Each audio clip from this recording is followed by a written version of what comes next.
I feel a certain amount of kinship with James Rolfe. We're basically the same age. We both went to film school. We both ultimately found ourselves making videos about media for YouTube. Better known as the Angry Video Game Nerd, James has this behind-the-scenes video that I can't stop thinking about. AVGN Behind the Scenes and Nerd Room Tour 2021. There's just so much going on with it. There's a light stand suspended from the ceiling with craft wire, a cable hole made in a desk by attacking it with a drill like a slasher villain. The whole thing begins with an awkward disclaimer that the audio is being recorded from a different microphone just off screen than the one that's immediately apparent. I recorded this entire video and realized this mic is not plugged in. The shotgun mic is plugged in. Then there's the tripod. James expresses a desire to keep things out of his way, tripods, light stands, and such, to maximize floor space in his studio. A worthy goal I can empathize with as I sit here in a veritable forest of aluminum and steel. But then he shows his solution. A tripod head secured to a strip of lumber by two mismatched scraps of wood. It is a wrong thing, a kludged together precarious mess whose wrongness is intuitively apparent even to those who have little familiarity with the equipment of filmmaking. This thing ruined my life in the way that only the inexplicable decisions of strangers can. Why was this made? Why was this made this way? What was happening that created the circumstances that led to this being made the way that it was made? Many of the solutions being shown off in the video seemed counterproductive, solutions to inefficiency more inefficient than the original problem. This glimpse behind the scenes paints a blurry yet still identifiable picture of a process of endless maintenance, a forever war James Rolfe is engaged in against the twin belligerents of entropy and James Rolfe. He includes a captivating outtake from the recording of his 2021 video, Shrek Fairy Tale Freakdown, where he's tied to a chair and trying to hold an onion in his mouth like a ball gag. He loses his grip on the vegetable and lashes out in frustration, cursing the onion, cursing the ropes, cursing COVID, cursing the lack of hands to help. Boy, I wish I had a crew. Wish we didn't have COVID and all this fucking bullshit. It is a sincere frustration, honestly more compelling than the video it's from, but it betrays a lack of foresight, a lack of planning, and its inclusion feels rhetorically misplaced. This rhetorical confusion marbles throughout the studio tour. Repeated shoutouts given to his multi-channel network Screenwave, a seemingly out-of-left-field defense of his wife April, and a laundry list of one-off projects consuming his time. James says he'll be addressing some complaints, in his words, of the asshole-ish variety, which suggests that there's something more going on. But why say these things? Why make these admissions? I thought I knew the Angry Video Game Nerd. I distinctly remember huddling with my film school peers around a computer in 2006, laughing over Chronologically Confused and mentally noting that the inevitable had begun. Serving video over the internet was on the cusp of viability, and the web was already developing its own vernacular. Internet videos weren't just the happenstance of virality anymore, out of context clips forwarded via email or repurposed clips of shows and movies. They were things being made for the internet. And everything was about to change. I may not have been the most ardent fan, but it was impossible to not know about the Angry Video Game Nerd and, by extension, James Rolfe, the man behind the Pocket Protector. As the story goes, James Rolfe was a pioneer of new media. While he arguably spawned the entire genre of angry reviews and undeniably set the tempo for thousands of creators, he set himself apart from the crowd by being a trained filmmaker, having a leg up on the skill sets of lighting, sound, and camera work. Even as YouTuber became a real career, he never really seemed to embrace the identity, always seemed apart from it. As his peers would often detail, he wasn't a YouTuber, he was a filmmaker. But how could I square that reputation with this admission of his process, with the light stands arduously suspended with craft wire in lieu of a $15 scissor clamp? James says his camera work has grown stagnant, claims that it frustrates him most of all, before detailing an insistence on disassembling an entire rig to move from the prompter to the tripod, rather than using a quick release plate or investing in a second camera body, only to then, minutes later, admit to having a second camera body. This made me keenly aware of one thing above all. I do not know James Rolfe.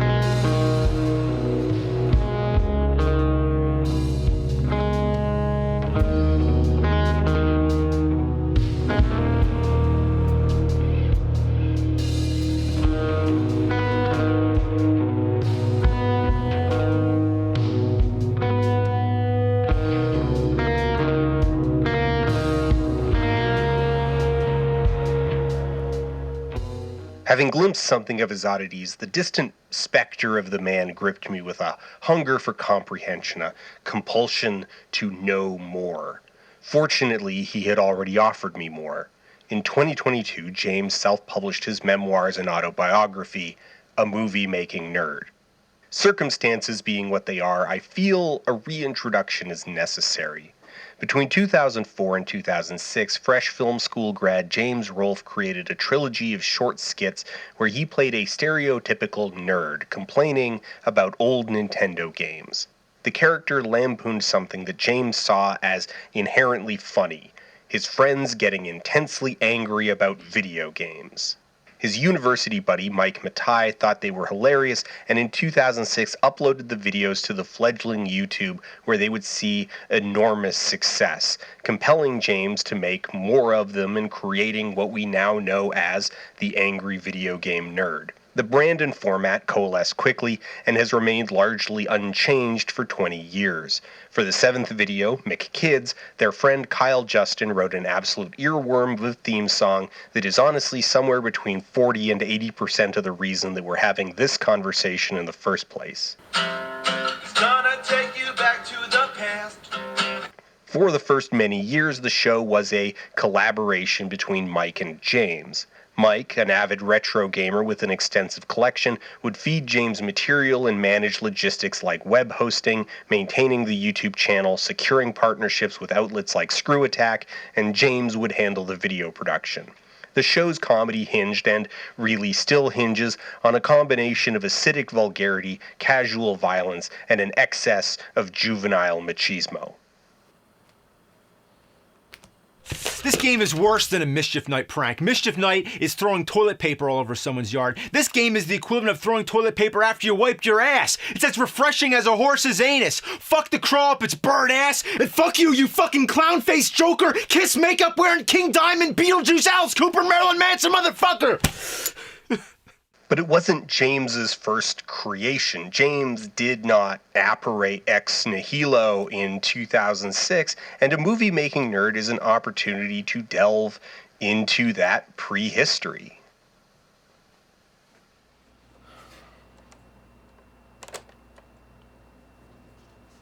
Now is as good a time as any to mention the odd conflict that swirls around James. He has attracted a not insubstantial audience of cankerous hate watchers, self-styled truthers who have made a hobby of disseminating what they see to be the truth of James Rolfe, that he is a man of hubris, ungrateful for his success on YouTube, and dismissive of the very fans who gave him a career in the first place. Alternately, a know-nothing failure of a filmmaker, or a cuckolded visionary who could have had it all if he hadn't been laid low by his bitch wife. I am far from the first person to ask the question, who is James Rolfe? James is, by reputation, personally extremely offline. He values his privacy and sees social media as a distraction from his craft, tries to keep his personal life personal. That is an admirable quality, but it's also obviously not a hard line. Obviously, I'm holding a copy of his self-published autobiography. Whatever secrecy James enjoys by not dropping selfies on the gram every day, he makes up for with infrequent but overwhelming trips into his personal affairs. He may not go often, but when he goes big. And maybe that is why it has wormed its way into my brain. Not all of the fascination with the historical arc of the AVGN is odious. There is something profoundly compelling about James. People who become aware of his quirks find themselves enthralled. Anyway, that's all I have to say for now. There's 10 more videos to make on this subject, but that's James Rolfe and the DVX 100. People talk about James in a very specific way. My friends talk about James in a very specific way, and I have developed a very strange, almost adversarial relationship with that. The cultural impact of AVGN is undeniably far-reaching. He is, without question, the direct inspiration for many, many imitators and derivatives. AVGN set the tone that all YouTube reviews would in some form or another respond to. 2 decades on, the cultural impact of AVGN is deep in the DNA of YouTube. But it is also likewise easy to overstate the uniqueness of the angry video game nerd, as though James captured something that would have never otherwise existed. The concept of media critique as entertainment did not begin with James Rolfe. The bottom line is this: Swamp Buggy Racing is one of the most inexplicably bad pieces of software ever mass-produced for the consumer market. Do not buy it, do not rent it, do not even pick up the box. I'm going to go launch the game one last time to get screenshots for this review, and after that I'll be giving the game disc to the 4-year-old who lives downstairs so he can turn it into a colorful frisbee. 6%, PC Gamer, May 2000. Classic.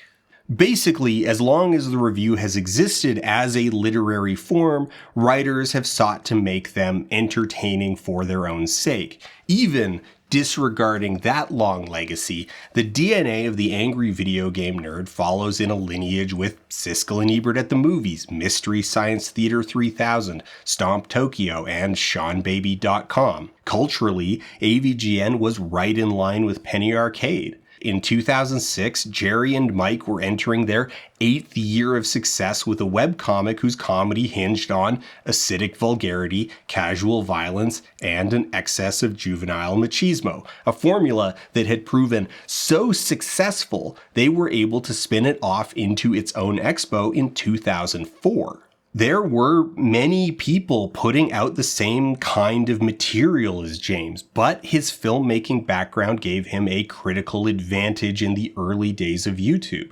Simply owning a digital camera and having a basic grasp of audio separated him from his competitors filming on webcams. James Rolfe was perfectly positioned and by coincidence struck an iron he didn't even know was hot. Like all YouTubers, he got lucky. He got insanely lucky. While the early YouTube subscriber numbers look modest by modern standards, James Nintendo Nerd was briefly the 8th largest channel on YouTube in 2008 with 125,000 subscribers, and the channel's 3 almost 4 million modern subscribers are respectable but somewhat mundane. The subscriber numbers don't betray just how popular the nerd really was. By the time the AVGN movie was announced in 2011, the channel had nearly 300 million lifetime views. He didn't just have viewers, he had fans, passionate fans who made fan art. Not just fan art, fan video games. It is no overstatement to say that the angry video game nerd was a phenomenon. The book is structured around James's career as a filmmaker, taking it as a given that James is in fact not a YouTuber. Even AVGN is conceptualized as a Cinemassacre production, just one of the many things that James has made. James has been making movies since he was 8 years old, and in the telling of the story, James chronicles his career from that point through film school to the first performance of his band Rex Viper in October 2021. The shocking thing really is how absent the nerd is in the book, to the point it's hard to articulate how little weight is given to the subject. You learn more about what James thinks of the film Wavelength than you do the web show that is, holistically, his 20-year career.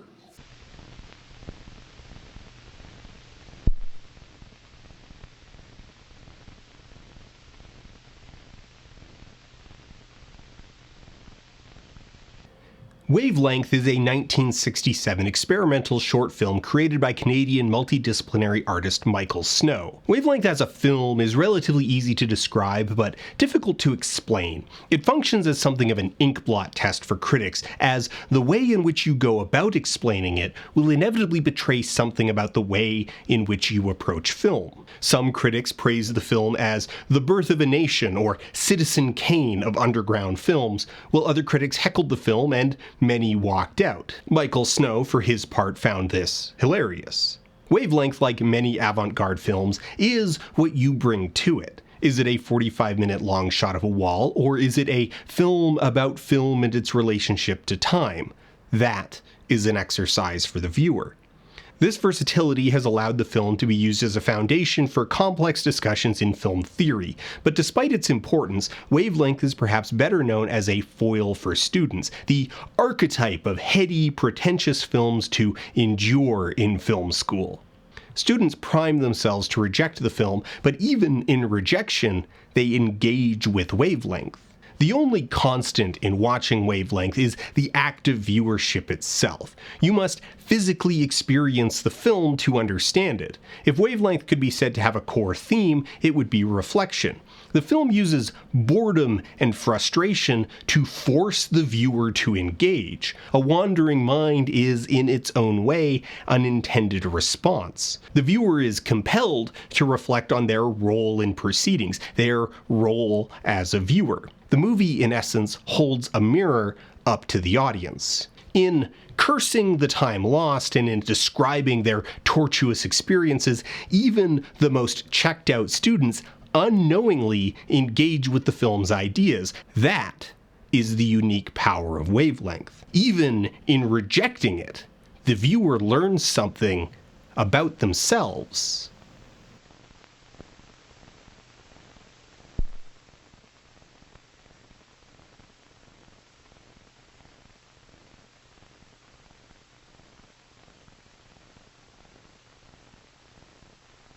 James's profile as a filmmaker is ultimately dominated by his one feature film, crowdfunded in 2011, shot in 2012, and released in 2014. Summer 2024 will be the 10th anniversary of The Angry Video Game Nerd, the movie, a truly bizarre and intriguing piece of outsider art. All movies are miracles, but this one is a bit more of a miracle than most. By all rights, it should not exist. The production was troubled in all the ways that productions are, and then on top of that, in a number of ways that movies typically aren't. It is on some not very good, but that much has been said before. It is, as a story, rudderless and confusing, an unresolved conflict of creative fascinations, external pressures, and foundational bad decisions. It's tempting to get caught in the quagmire of those decisions, but for the most part, it can all be traced back to boring foundational issues. And learning of all the myriad ways in which the budget was poorly optimized, and seeing the dated and weak humor in watching an actor who isn't enamored with the mythology of James Rolfe pronounce the name Deathmothix to little success, it's easy to latch on as though those details are the thing that makes the movie what it is, but the true problem is much more basic. Come on, honey, don't get your panties in a wad. I'm not wearing any panties. The script was written haphazardly by James and his high school buddy Kevin Finn over the course of almost 6 years, originating shortly after AVGN itself in 2006. It is trying to be a supersized episode of the web show and a flex of James's skills as a filmmaker and a self-aware B-movie version of a blockbuster, and just something altogether not the web show. This is the foundational problem, an inability to decide on what the project actually was. Without a creative vision, an actual big picture creative vision of what the finished product is supposed to be, the end product lacks focus, lacks intent, lacks the backstop of feedback that would tell the two of them that Deathmothix, as the name of the film's ultimate kaiju villain, is an in-joke between the writers that just isn't very funny. The entire movie bizarrely revolves around the nerd being compelled in some way to review E.T. for the Atari 2600, the fragmentary shards of the movie as a supersized episode, but clearance for the actual E.T. intellectual property was never secured, requiring the movie to revolve around a spoof instead, which undercuts the verisimilitude of the movie as a big budget episode.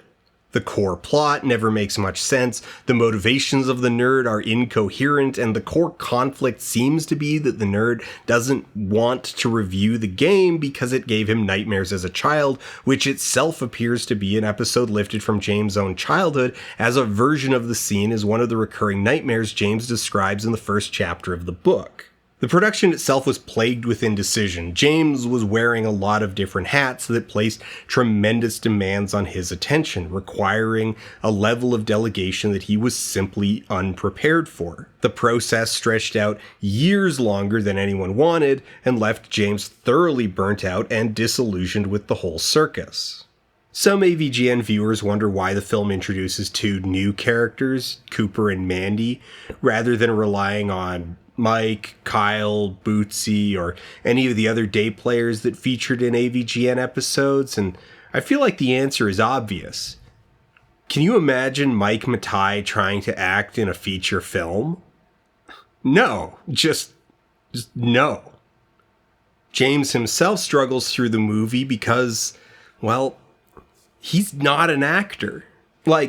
He is an actor in the literal sense. He performs a character on camera professionally, but he is and always has been an actor of convenience. The only reason he is the nerd is because he didn't have anyone else around to play the nerd instead. That's not to say James isn't good at being the nerd. It takes work to be a clown. James has skills as a performer. His ability to suppress his self-consciousness and yell, scream, fart, and vomit for an audience isn't to be downplayed. Do you have any idea how hard it is to get mad on camera? There's a whole instinct of embarrassment, of self-preservation that you need to bury in order to sit alone in a room and howl at full volume for an audience that doesn't even exist. They can't see you, the real you, sitting on the floor of your basement, debasing yourself for them. They're just phantasms off in the future that are going to consume some ghost of you, spewed out at them by their phones as a crass homunculus of photons and digital audio. It's easy to postulate on what the movie maybe should have been instead. a low-budget horror movie or creature feature, literally just a big-budget YouTube video in the same vein as the Channel Awesome anniversary specials, basically anything other than what it actually was. But I have mulled on and dismissed the notion that AVGN the movie is an aberration. While there are undeniable conflicting incentives in the mix, the whole thing was clearly an extension of the angry video game nerd because that was the thing the crowd would respond to, the thing they could raise money for, I still think what we got is ultimately truthful to James's instincts as a filmmaker. James's earliest filmography has been lost to the inevitable rot of VHS tapes, but conveniently the book preserves many of them as anecdotes, lessons, and technological milestones in James's journey as a filmmaker. The book by volume is mostly concerned with, second, the shooting of AVGN the movie, and first, the documentation and preservation of over 24 home movies James produced in the 1990s between the ages of 12 and 18.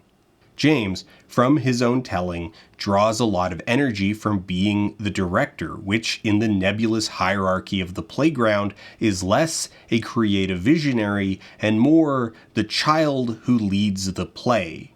These home movies, which James pointedly and explicitly calls films, are, from their descriptions, basically what you'd expect from a child let loose with a camcorder. They're improvisational, loose, unfocused, and shot in linear order. In short, filmmaking as a form of play. Getting friends to act wasn't easy. Everyone was busy. Next time I got some of them over was Snicks, 1993. I quickly thought of a spontaneous story about an ancient warlock, Snicks, who died centuries ago but left behind a mask made of paper and feathers. In the present day, the mask is discovered and possesses my friend with the warlock's spirit when he puts it on. He stalks me and tries to kill me. We made up the plot as we went along, but it was cut short when his mom called him home to dinner. After that, I had to complete his scenes by puppeteering the mask in close-ups only and performing Snicks's voice myself. Again, it was complete garbage, but it survived. It's my oldest existing movie to feature live actors besides myself, and has become sort of, in a strange way, a classic of mine. His actors were whatever neighbors were available. In spite of his pleas, the filming of Dino Men from D4, 1994, rolled over from Saturday into Sunday and had to be abandoned because his friends just didn't want to do a second day. Night of Total Terror, 1996, was the first movie where James felt his friends wanted to be there. It was, in his own words, a blatant rip of Raiders of the Lost Ark and the Maltese Falcon, the MacGuffins of those films replaced with a cursed genie lamp. His films eventually settled into a routine of James hanging out with a few friends making stuff they found fun. James learned to treat the films with soft hands as his friends refused to learn lines, rarely respected continuity, and occasionally would just overwrite the tape and destroy the footage. This informed his style as a director. James says he likes to work in small crews, treating actors as close personal friends and encouraging them to improvise. This informal style, where productions are measured in hours rather than days, and the enjoyment of the actors is given priority, was well suited to the angry video game nerd series. Mike could goof around and make James laugh, and it would translate reasonably well to YouTube. But the AVGN movie exposed the flaws in James's filmmaking approach.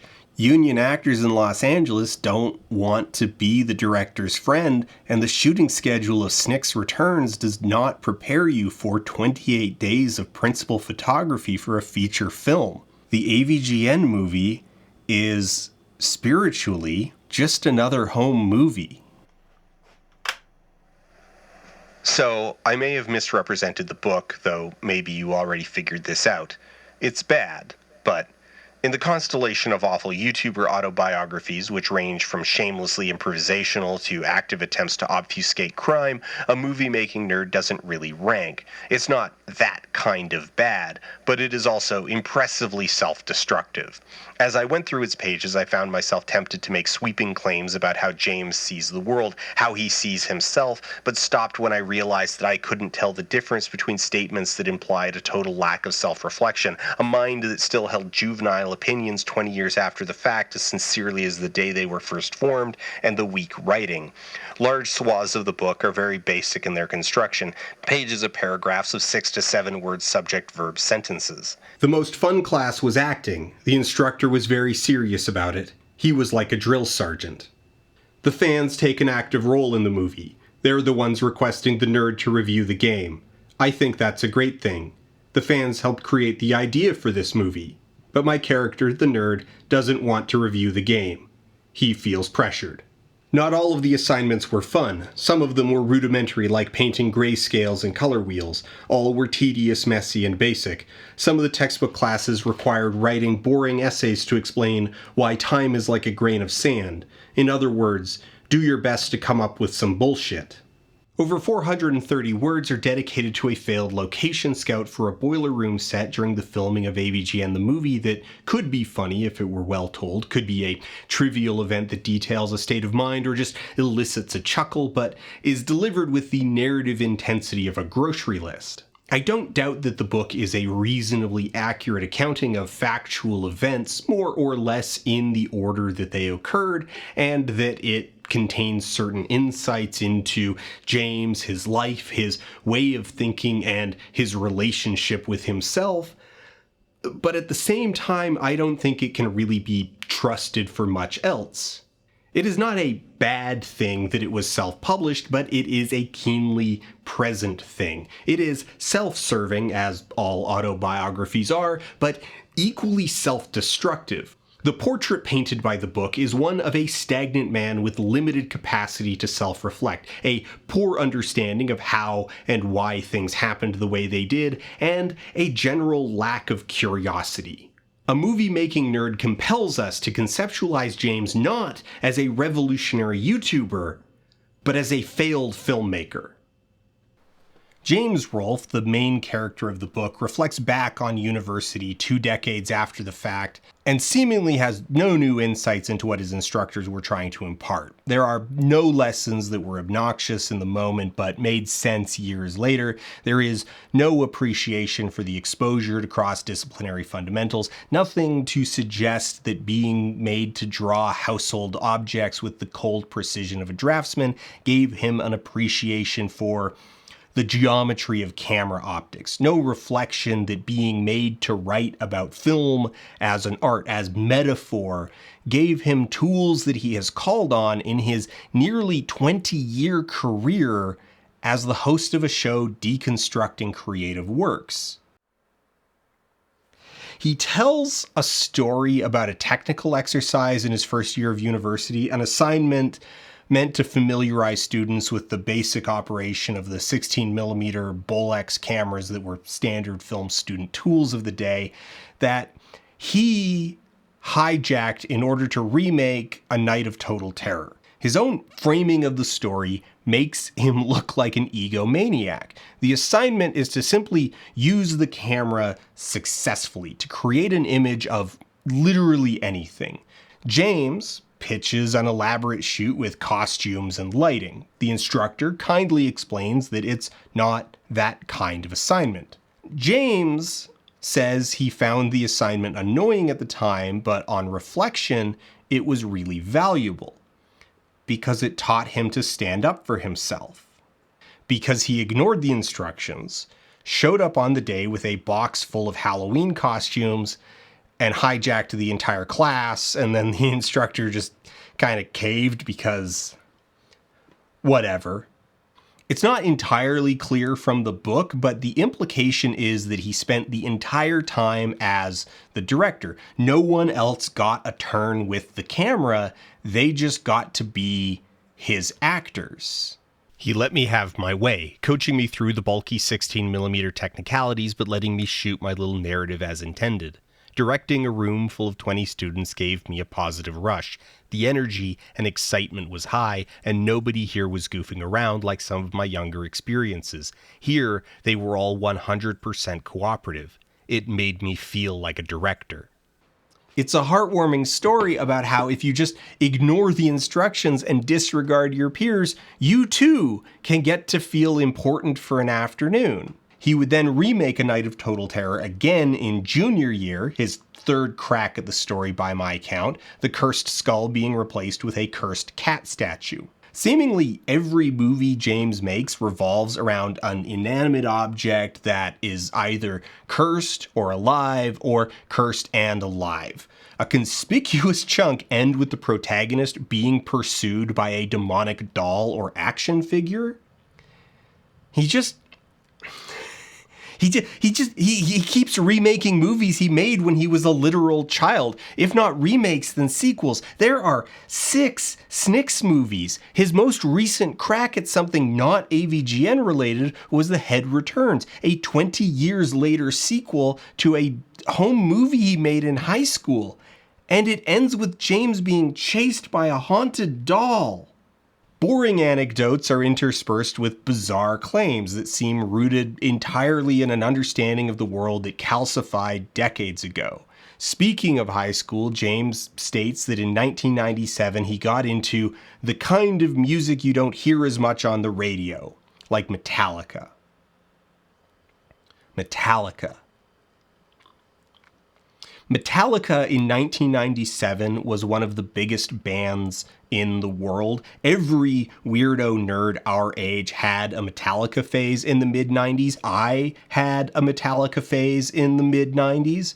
Just to seal the absurdity, he name drops King Nothing, a top 10 single on the US Hot 100 from an album that was #1 in 18 countries in a decade where people still bought albums. If you wanted to communicate the irony of a character in a film, someone with a self-mythology of outsider status while ultimately being no less in step with extremely mainstream tastes, you would drape the character in a Metallica t-shirt.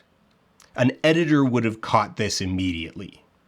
The actual substance of the book is largely a chronological catalog of over 24 of James's home movies, many of which are sequels and outright remakes of his own prior movies.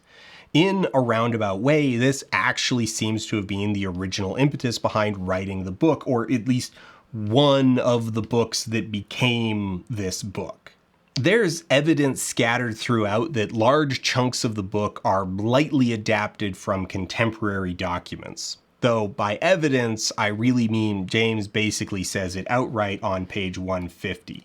Now the trauma has long faded, just as the VHS tapes have deteriorated. I never digitized or preserved them since the tapes have had no purpose to me outside of the college circle.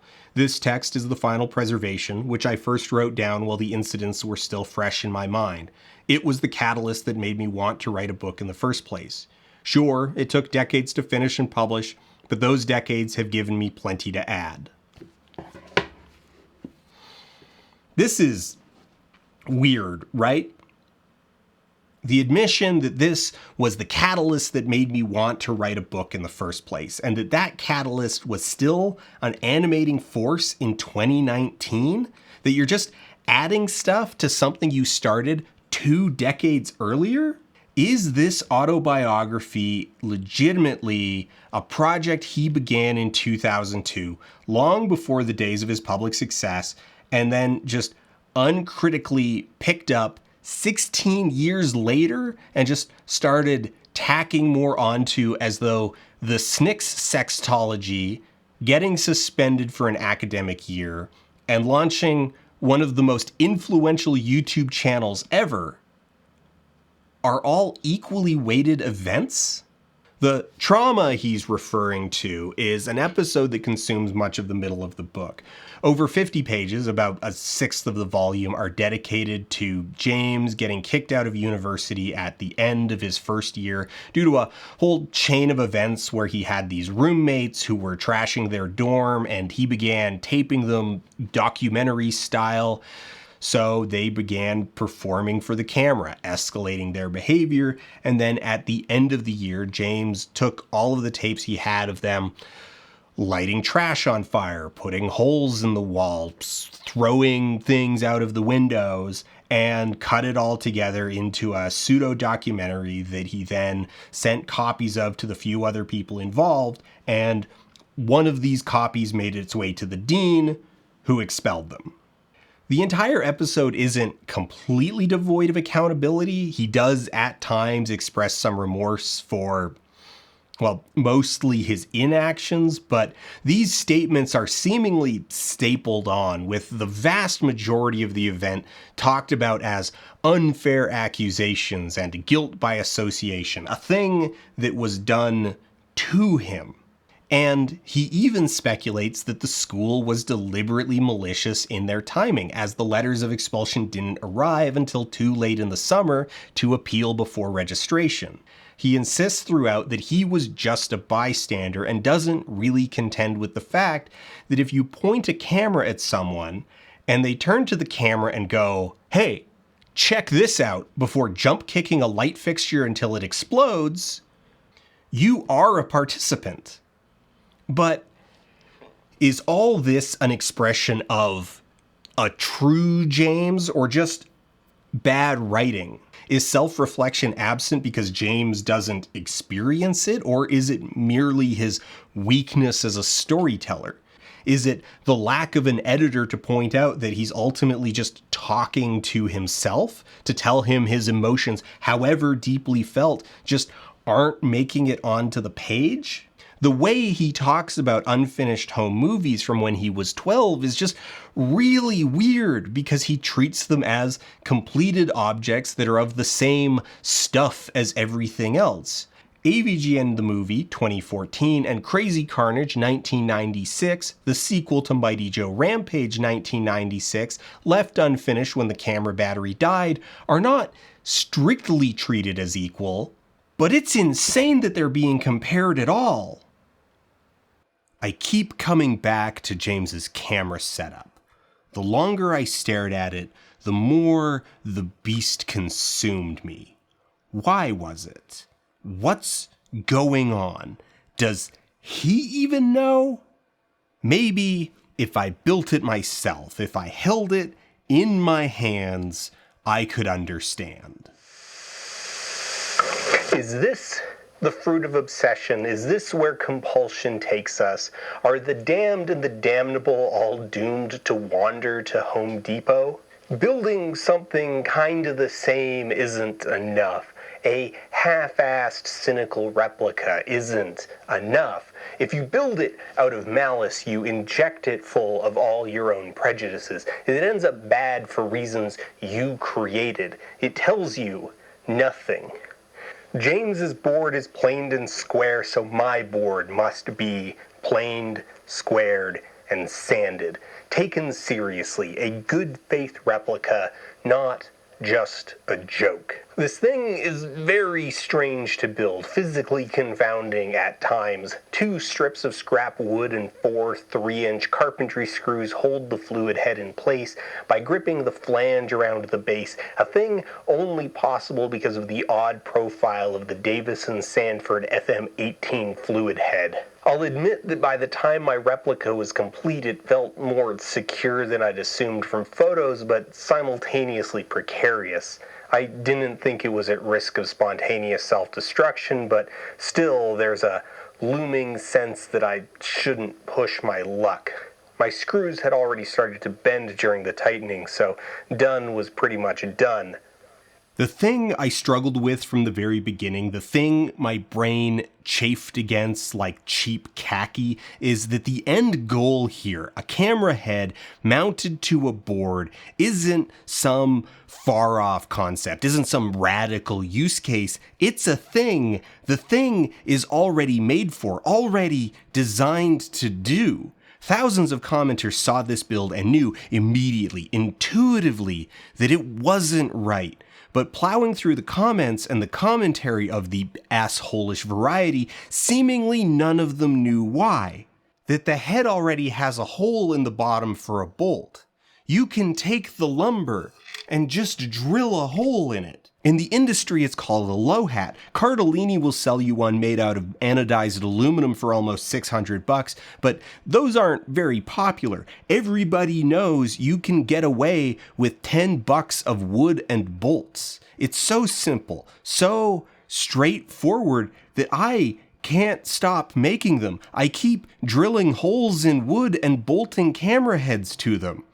The thing that's confounding about it is that this is low budget filmmaking. Like, that's James's thing, right? Scrappy, low budget filmmaking, practical effects, all the movie magic that can be worked with styrofoam, hot glue, some plywood, and a drill. So why are his low budget rigs so bad?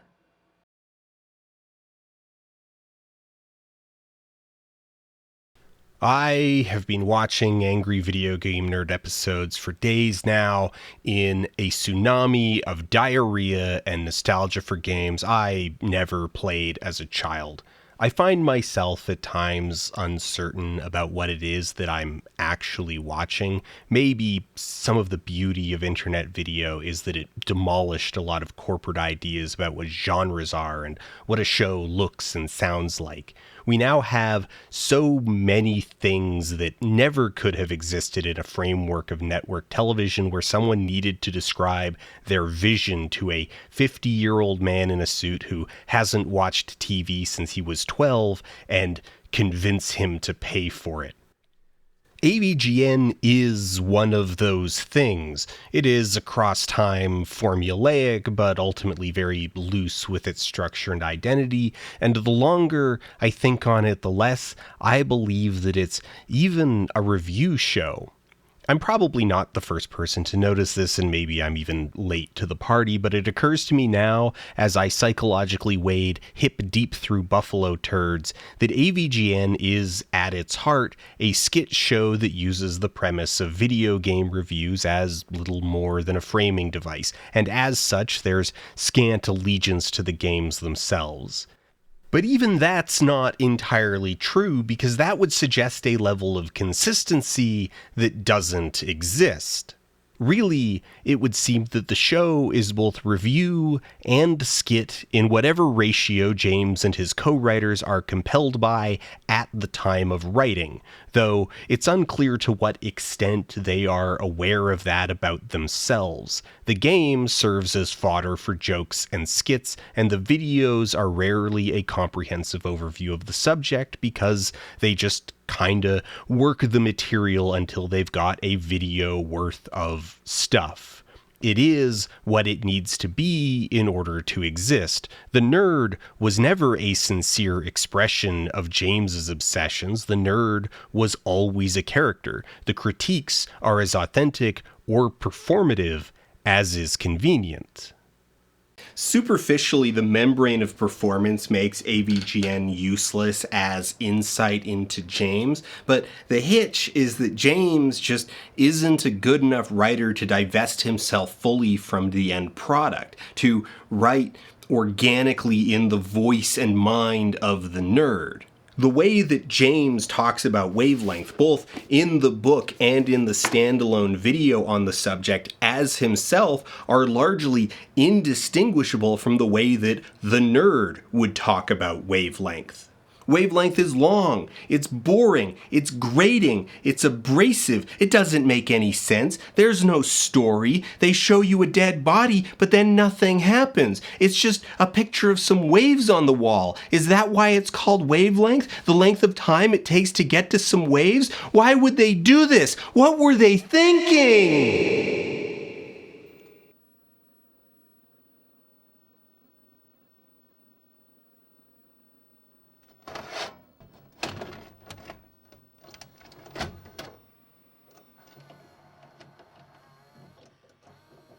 I feel a certain amount of kinship with James Rolfe. We're basically the same age, we both went to film school, and we both ultimately found ourselves making videos about media for YouTube.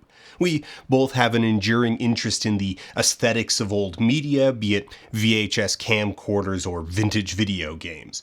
And we both feel the pressure of creation, the sense that there's just never enough time to do everything that we want to get done. Better known as the angry video game nerd, James has this behind-the-scenes video that I can't stop thinking about. AVGN Behind the Scenes and Nerd Room Tour 2021.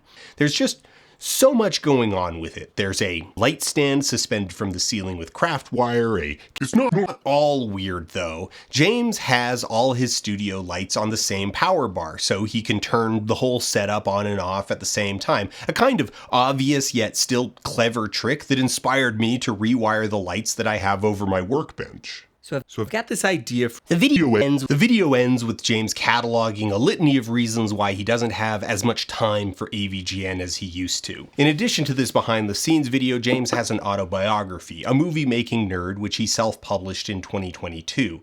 These glimpses James allows into his private life have become the locus of an entire para-audience of hate watchers, cinemassacre truthers, who have memified and dissected them to truly bizarre levels of hostility and entitlement that I don't particularly care to fully unwind. It's the usual soup of in-jokes piled on in-jokes piled on in-jokes. Almost as compelling as Rolfe himself is this community that swirls around him, seemingly offended by his continuing existence, though they will absolutely take offense to that characterization and insist that they're not hateful, fatphobic misogynists, they're just too edgy for woke soy boys, and it is merely their unwavering commitment to free speech that compels them to allow the hateful, fatphobic misogynists to stick around. You know the song and dance. Thing is, though, that Cinemassacre broadly has provided them with a lot of red meat. Mike Matai, who handled moderation of the studio's social presence for years, is kinda an edgy dickhead himself who would pick fights, go on aimless banning sprees, and other misbehavior. He once posted a photo of a penis, not necessarily his penis, but certainly framed to imply that it was his penis, to his Twitter account to win a literal dick measuring contest with rowdy commenters. In the shame-soaked aftermath, he tried to scrub this event from history and, as the moderator of the Cinemassacre subreddit, went on a banning spree there, which led to the formation of the splinter sub, the Cinemassacre Truth. As production of AVGN the movie dragged on through 2013 and 2014, James contracted with multi-channel network Screenwave to manage more of the channel's backend.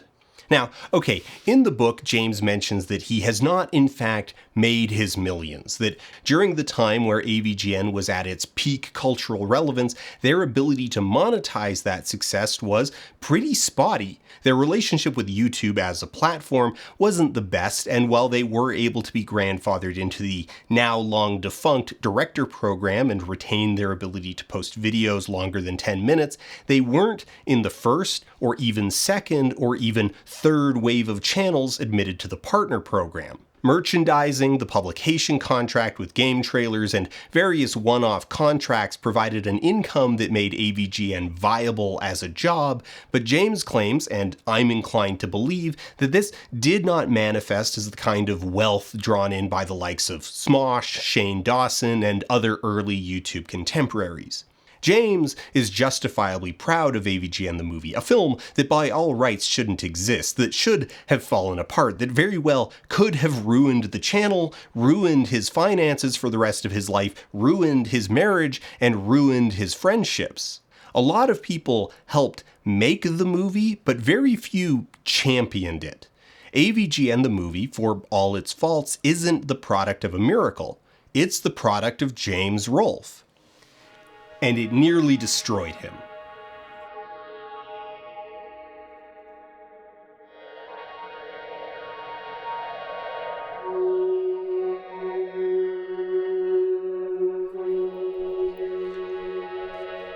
So I have this theory that in 2014, when the movie did not manifest greener pastures, when James realized that he kind of hated making movies at that scale and was loaded up on credit card debt from finishing the movie, someone at Screenwave said, "We can fix your monetization problems."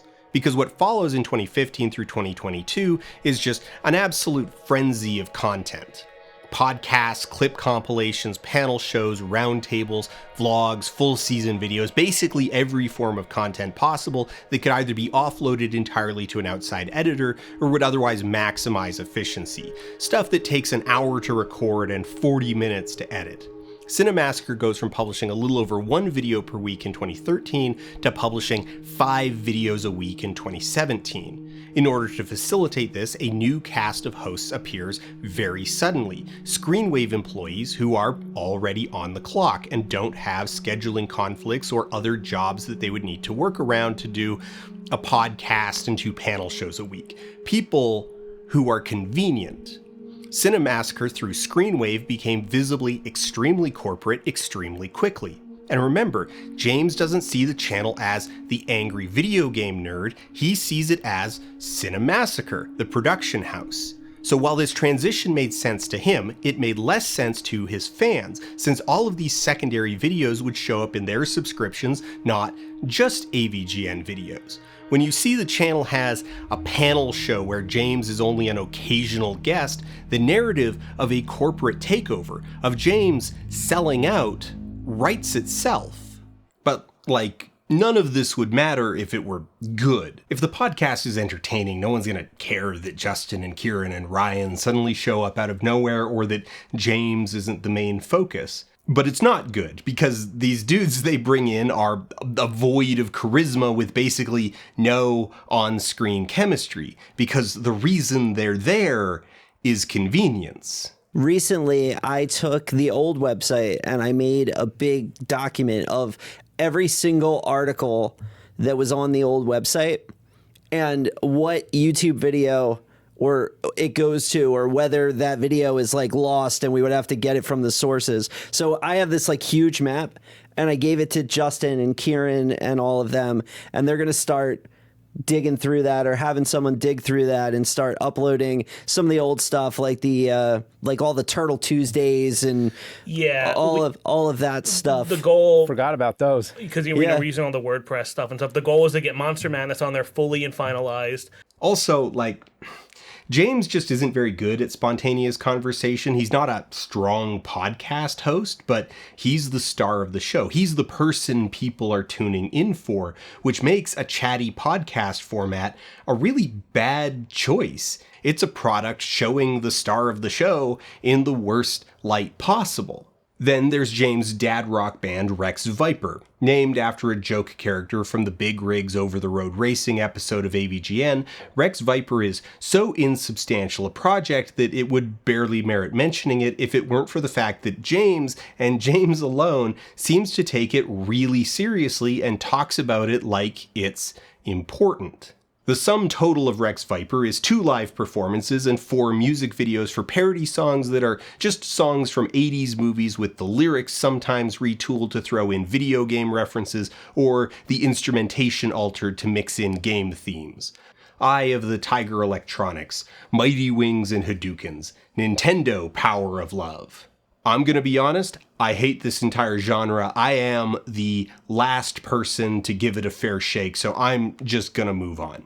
All of this is easy pickings for truthers. Whether it be the cringe or the cynicism, there's a lot here to make fun of. Truthers even have a name for all of it, the slob wave era. Get it? Because Justin Silverman is fat and Kieran Fallon has that heavy metal look going on. Ultimately though, no matter what the Cinemassacre truth might be accurate about, it's all just a vehicle for ableism, fat phobia, sexism, transphobia, and what? They're Chan trolls. It's not that deep. They are, in fact, just haters. They have a particular hate boner for James's wife April for reasons that are complicated but not complex. They'll frame it that James was dragged kicking and screaming from his basement because she wanted kids. They cast James as a henpecked husband whose career was derailed by a woman. This flies in the face of both everything James has ever said and also just observable reality. James and April were together before the first AVGN episode hit YouTube. There is no Garden of Eden for Eve to tarnish. April has been here the whole time. During the filming of AVGN the movie, she moved with James to LA for 6 months and took on the role of production manager. If the movie had one champion, it was James. If it had a second, it was April. But because he describes her as giving him an ultimatum about having kids, they are able to depict it as browbeating, vilifying April as a nagging shrew who uses their children as a chain to keep James from realizing his ambitions, as though it is preposterous on its face that James might honestly prefer fatherhood to making videos for the internet. One time, James and Mike sat down to record a Let's Play, and James had somewhere he needed to be, to pick up his kids from swim lessons or something, which gave him a hard out of 5:40 if he was going to get there on time. 5:40 came and went. James started to visibly panic when he noticed the time and wound up leaving rather ungracefully before finishing the LP later in the evening alone. Let's break it. All right. Well, anyway, that's it. We just ran out of time because I have to be done at 5:40 right now. And so what's going to happen is exactly 5:40. Next time you see this, James is going to beat this on his own. I'll try, yeah. Without me, because the way we record, so. Yeah. Okay, just to make it clear, again, what happened was that we ran out of time. Truthers have clung to 5:40 as a meme ever since.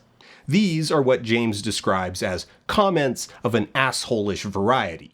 And really, the thing with the 2021 behind-the-scenes video, the odd texture of the whole thing, isn't that it's partially a response to these comments, but that all of it is. That's the animating force behind it. That's the reason why it exists. It's not a behind-the-scenes room tour for the sake of easy content, it's an explanation, a defense. As a room tour, it's bad. James bounces from odd detail to odd detail, spends tremendous amounts of time outlining problems, and the whole of it is weird and a nearly incomprehensible level of honesty about his bespoke inefficiencies, but all because it's a defense of Screenwave, a defense of his wife, a defense of his children, and a defense of his priorities in life. So Screenwave hooked me up. So Screenwave set me up with a whole new server. Screenwave also helped me with my internet. Screenwave and I have been working to resolve it. And then I sent a rough edit to Screenwave and they just did the rest of the post-production and effects. So why doesn't James have enough time anymore?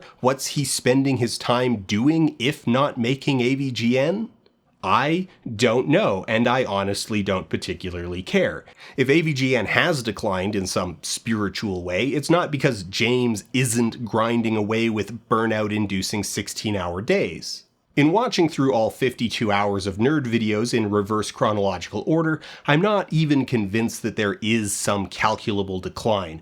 Maybe this is to its detriment, but the show has always been spotty and kind of ragged at the edges, and it has remained incredibly consistent in that zone.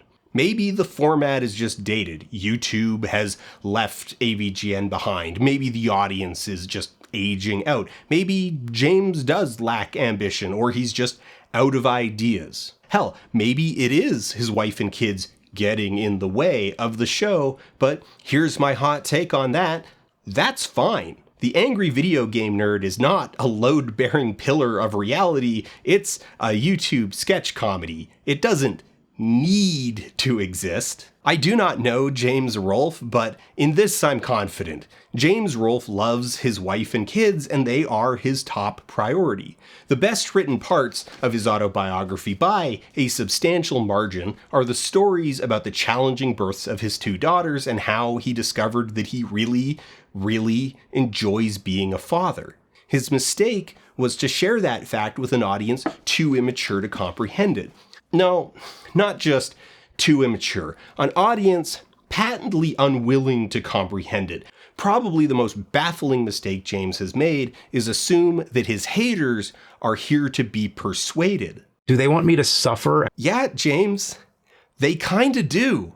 But still, mistakes have been made.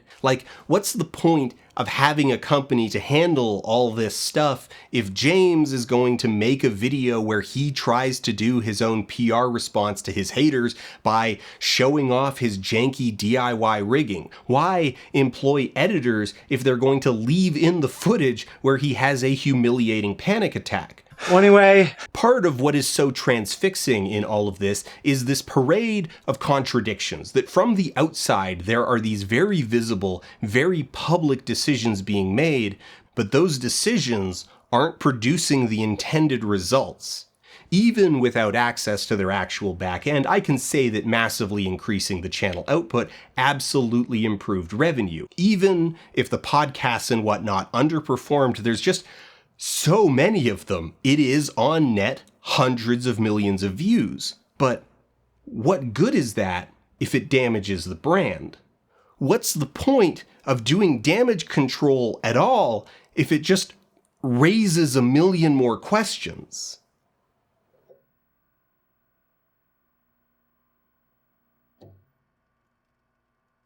In a spiritual sense, James has trapped himself on the couch. His access to the capital resources needed for larger projects is dwindling, and his sensibilities as a filmmaker are too myopic to appeal to an audience that isn't humoring him, telling him that Rex Viper is cute and they're just glad he's having fun. In a more literal sense, James has trapped himself on the couch because the room is just too small. I had heard this before, but I find that just saying it or looking at frame grabs doesn't do justice to the realities of physical space. So I did the thing any normal person would do and built a 1/12 scale diorama of the nerd room. He needs to haphazardly hang things from the ceiling and build Franken low hats because when he moved house in 2016, he had Kyle build a replica of the nerd basement in the new garage so that the new basement could be dedicated to a fake video rental store. But Kyle, whose day job is renovating houses, built the room as an actual room, not as a set with accommodation for the needs of recording, and for reasons I can only speculate on, the set is only 8 feet wide. I don't know, maybe the rest of the garage is a workshop, or they still needed to fit a car in there. I really, truly don't know, but it would feel cramped just as a rec room. But as a film set, it is claustrophobic. There's nowhere for stands to go. And okay, now every film set is crowded with junk. Every film set is a jungle of stands and tripods and apple boxes and lens boxes and lights on standby.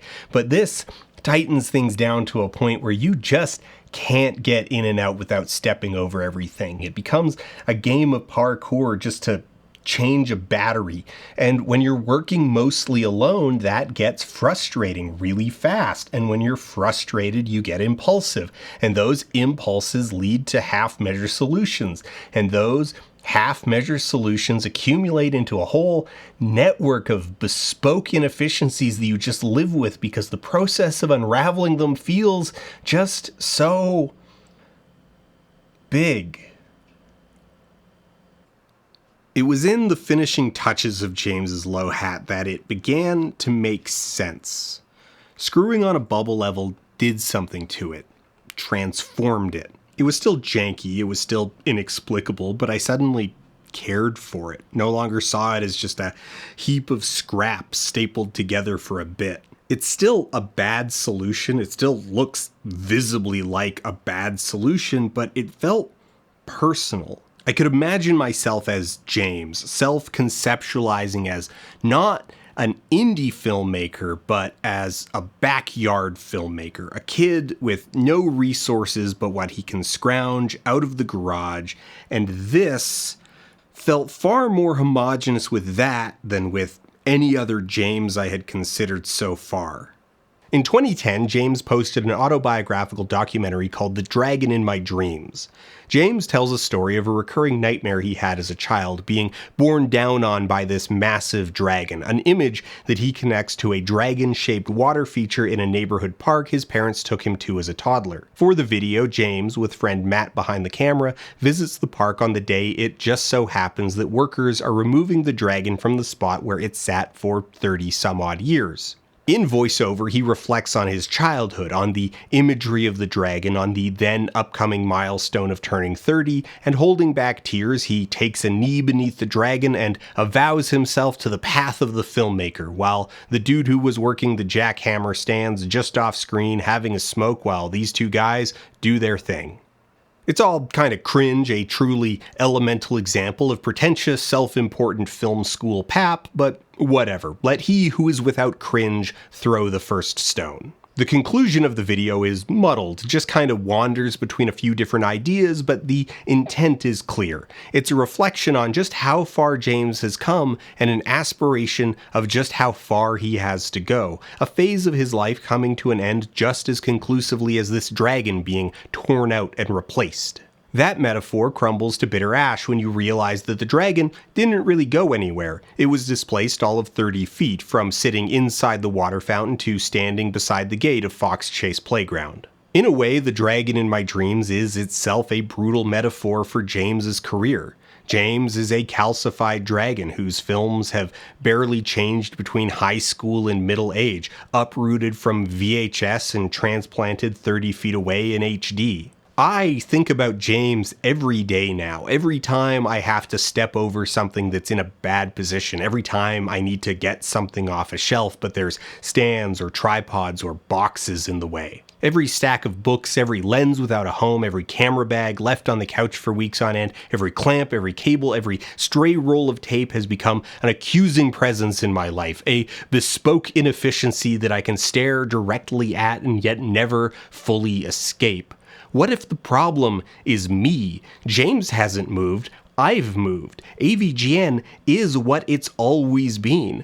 The truthers claiming that the show is bad now are getting spooked by their own shadows. The show is what it's always been. It isn't bad now but good in the past. You're just getting older. You're not seeing a titan of YouTube fallen from grace. You're seeing a man as immovable in his interests and habits as Atlas. But so what? Would it even matter either way? We don't have the James Rolfe. We have a crass homunculus of James, constructed out of photons and wavelengths, delivered to us through our screens, a codex of symbols we can interpret but never fully understand, and in that void between the real and the perceived, impose meaning compelled by what we'll never know.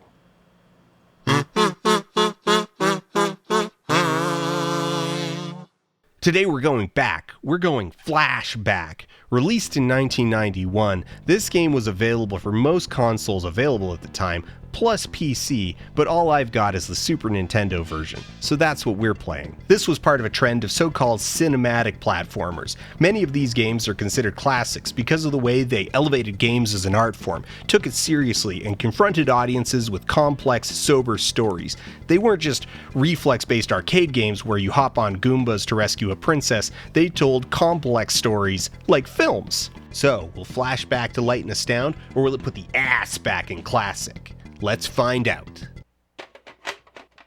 It opens with a pretty impressive 3D cutscene that was clearly intended for PC because the Super Nintendo is really struggling. Still, many Super ports at the time would have replaced these with a static slideshow, so the fact they even tried to keep it is impressive. Okay, so your character crash lands in the jungle with no guidance on who you are or what you're doing here. Well, turns out that's intended. Your character has amnesia and needs to figure out why he crash landed in the jungle. The only thing you know is your name is Conrad. The first thing you notice is that the animations are very smooth and lifelike, because like Prince of Persia, the developers rotoscoped actual footage of actors walking and jumping. This does lend the game a certain weight. When you drop down off a ledge with your pistol drawn and ice tube mutants, it feels super badass. Yeah, take that, you mutant fucks. The second thing you notice is that the controls are ass. Every time you push a button on the controller, Conrad takes one giant step forward, or jumps, or rolls, or draws his gun, and you need to wait for the whole animation to finish before you can do anything else. And that'd be fine, but the game still has tons of reflex-based obstacles that require very precise timing. One of the very first challenges you're given is jumping over this pit, but to do it you need to start running on the previous screen and then enter the command to jump before the new screen has even finished loading, or you just run off the ledge into the pit below and then need to climb back out, waiting a short eternity for Conrad to go through his lifelike cinematic animation every time. Just like in cinema, Conrad doesn't have a life meter on screen. Instead, he has a personal shield that can absorb a certain number of shots. Okay, so that's health by a different name. So to check your health, you need to open your inventory and cycle through everything you're carrying until you get to your shield module, where it'll tell you how many charges you have left. Oh yeah, that's cinematic. Cinematic is dog farts. Yeah, it turns out that in video games, cinematic is a code word for shit. Oh, the controls suck ass? Just tell players it's cinematic. The story gives you no clues about where to go or what to do. It's cinema. You eventually get to a giant pit that this shady fuck tells you to jump into in order to get to New Washington. At least he warns you that you'll die if you jump without an anti-gravity belt, which he offers to sell you for 600 credits. Okay, so you need to go find some credits. Fortunately, there's lots of them hidden around different areas of the jungle. But here's the thing, if you go out of your way to get all of them, thinking they'll be useful later, you're wrong. He doesn't just take 600 credits, he takes all your credits. He robs you! Cinematic! Anyway, after you pay this lying fuck everything you have, Connor jumps into the pit and enters level 2.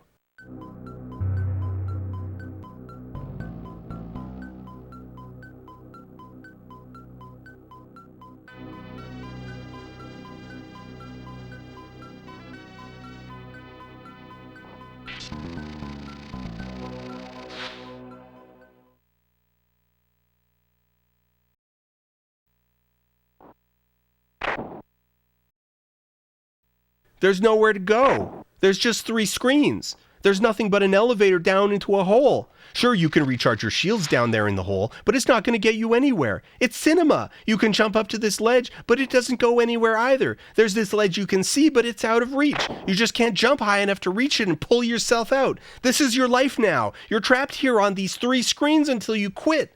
Anyway, what you need to do to progress is confront your insecurities and accept that you're not a filmmaker either. What did you say?